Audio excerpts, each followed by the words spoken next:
नमस्कार मित्रों, द स्वदेश में आपका स्वागत है। यहाँ करते हैं हम लोग देश में हो रही राजनीति पर चर्चा। तो आखिरकार वही हुआ जिसके विषय में खबरें लगातार आ रही थी। एआईएडीएमके और भाजपा के बीच हो गया है गठबंधन।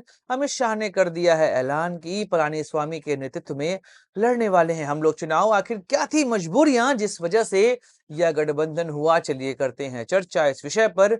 नमस्कार दोस्तों, मैं हूं सुधांशु, आप देख रहे हैं द स्वदेश।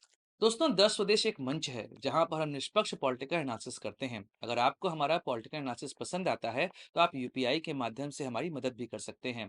बाकी हमारे चैनल को सब्सक्राइब करिए, वीडियो को लाइक करिए और वीडियो को शेयर जरूर करिए।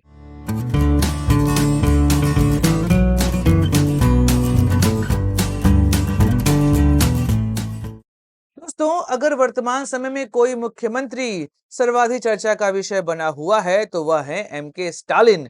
जी हां, डीएमके के नेता और वर्तमान समय में तमिलनाडु के मुख्यमंत्री वह लगातार चर्चा का विषय बने हुए हैं और उन्होंने दो मुद्दों पर अपनी राजनीति इस समय केंद्रित की हुई है। पहला है डिलिमिटेशन और दूसरा है भाषा विवाद।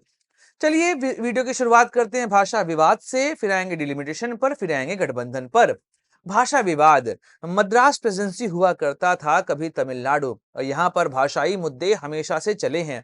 हाँ, उस समय दो द्रविडियन भाषाओं के बीच में ही दिक्कतें थीं, तेलुगु और तमिल भाषा। तब तेलुगु भाषाई लोगों ने कहा कि हमें मद्रास प्रेसिडेंसी से अलग हटकर एक भाषाई राज्य चाहिए। क्योंकि उस समय देश विभाजित हुआ था, ऐसे में इस मांग को खारिज किया गया। इधर कमेटी की बात करें चाहे जेवीपी कमेटी की बात करें, दोनों ने कह दिया कि भाषाई आधार पर राज्य बनाना वर्तमान समय में तर्कसंगत नहीं है।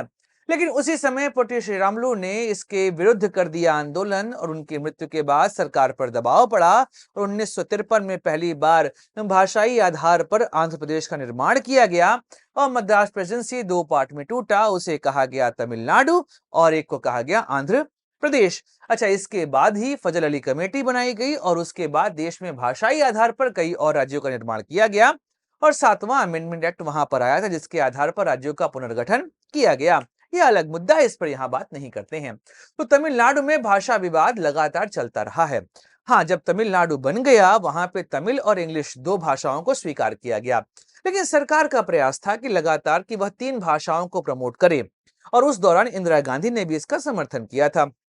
लेकिन तमिलनाडु में दो ही भाषा प्रमुख रही, एक तमिल और एक इंग्लिश। वहां पर हिंदी भाषा को लेकर आम जनमानस के अंदर भी अच्छे विचार नहीं थे और वहां की राजनीति मुख्यतया एंटी हिंदी राजनीति भी कई बार कही जाती है। ऐसे में दो पार्टियां वहां पर मुख्य रूप से थीं, एक डीएमके एक एआईडीएमके। अब इस वजह से वहां पर आप देखेंगे कि भाषाई आधार पर समस्याएं लगातार पैदा होती रहीं और अभी वर्तमान समय में तमिलनाडु के मुख्यमंत्री एमके स्टालिन ने कह दिया कि सरकार न्यू एजुकेशन पॉलिसी के तहत हम पर थोपना चाहती है हिंदी भाषा, जबकि अगर आप एनईपी पढ़ेंगे तो वहां पर ऐसा कुछ भी मेंशन नहीं है। लेकिन हाँ, यह भाषा मुद्दा बहुत प्रमुखता से उभरा और इस वजह से 2026 के चुनाव में इसका प्रमुख रोल होने वाला है।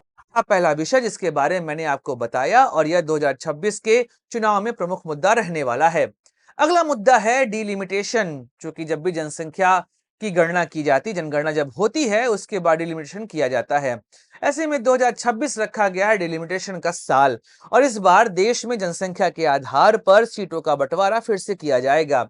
और अगर जनसंख्या के आधार पर बंटवारा हुआ तो उस वजह से, चूंकि दक्षिण भारत के राज्यों की जनसंख्या उत्तर भारत की तुलना में कम है, उस तरीके से नहीं बढ़ी है, इस वजह से वहां पर जनसंख्या के आधार पर डिलिमिटेशन होने पर राज्यों की सीटें घट सकती हैं या उनकी जो शक्ति है वह कम हो सकती है कंपेयर टू उत्तर भारत।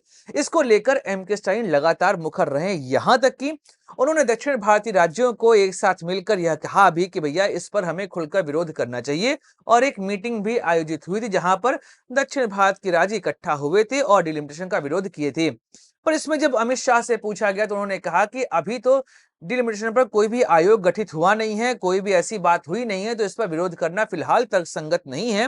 लेकिन 2026 के विधानसभा चुनाव में डिलिमिटेशन का मुद्दा प्रमुखता से उठने वाला है क्योंकि वहां की जनता के अंदर भी यह संदेश जा रहा है कि वर्तमान सरकार डिलिमिटेशन के माध्यम से दक्षिण भारतीय राज्यों की शक्तियों को नियंत्रित करने का प्रयास कर रही है।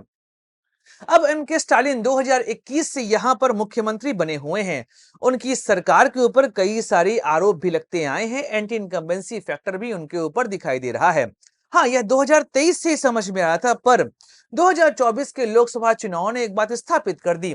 क्योंकि 2023 में एआईएडीएमके और भाजपा के बीच में गठबंधन हुआ था खत्म। उस समय के अन्नामलाई जो भाजपा के अध्यक्ष हुआ करते थे तमिलनाडु के, उनके और एआईएडीएमके के नेताओं के बीच में कई सारी बातें सामने आई, तू मैं खबरें हम लोग को सुनाई दी। ऐसे में दोनों पार्टियों ने अपनी राहें वहां पर कर ली थी अलग, और इस वजह से लगा कि 2024 के लोकसभा चुनाव में दोनों पार्टियां अलग ही लड़ने वाली हैं, और वही हुआ।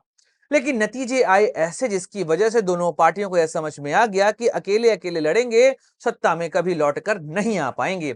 जब नतीजे आए लोकसभा के, तो सभी 39 सीटों पर इंडिया गठबंधन को विजय प्राप्त हुई, और भाजपा और एआईएडीएमके को मिला अंडा, मतलब वहां पर इनका खाता भी नहीं खुला।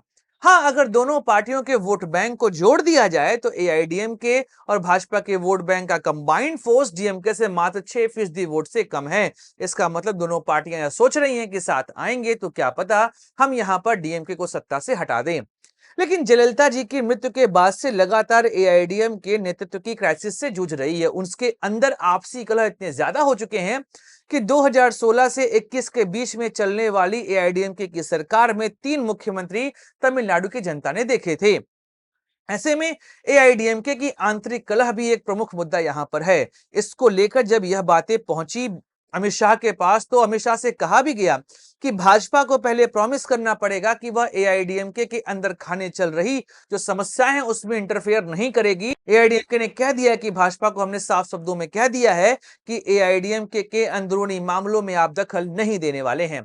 एक और मुद्दा था, जैसा मैंने कहा अभी वीडियो की शुरुआत में, कि एआईएडीएमके और अन्नामलाई इन दोनों के बीच में तू मैं में बहुत ज्यादा हुई है। ऐसे में गठबंधन की बात जब शुरू हुई तो पलानीस्वामी ने कह दिया कि अगर के अन्नामलाई यहां पर भाजपा के अध्यक्ष रहेंगे तो गठबंधन पॉसिबल नहीं है, इस वजह से इनको पहले हटाया जाए। आप देखेंगे गठबंधन के ऐलान के पहले ही के अन्नामलाई ने दे दिया है इस्तीफा, और उनकी जगह पे बन गए हैं एआईएडीएमके के पूर्व छात्र नयनार नागेंद्रन, इस समय भाजपा के अध्यक्ष, जो पूरे तरीके से दोनों गठबंधन को साथ लेकर चलने वाले हैं। क्योंकि भाजपा की भी मजबूरी है, दक्षिण में वर्तमान समय में उनके पास केवल आंध्र प्रदेश की सरकार है, जहां पर वह छोटे भाई के फॉर्म में लड़ रहे हैं, और अभी भी तमिलनाडु में भाजपा के पास ऐसा कोई चेहरा नहीं है जो वहां पर उनको अपने दम पे सत्ता में ले आए।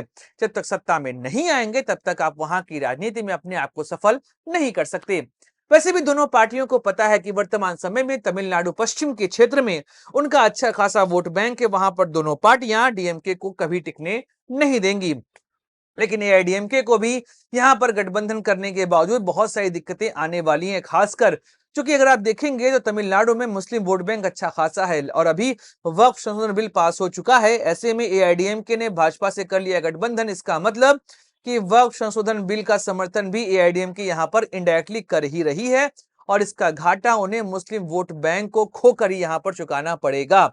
तो बात स्पष्ट है, तमिलनाडु की राजनीति में वर्तमान समय में एआईएडीएमके और भाजपा एक दूसरे की मजबूरी हैं, अन्यथा वह कभी भी साथ नहीं आते। दोनों जब तक साथ नहीं आएंगे, वहां पर कांग्रेस और डीएमके की सरकार को हटा पाना असंभव सा प्रतीत होता है।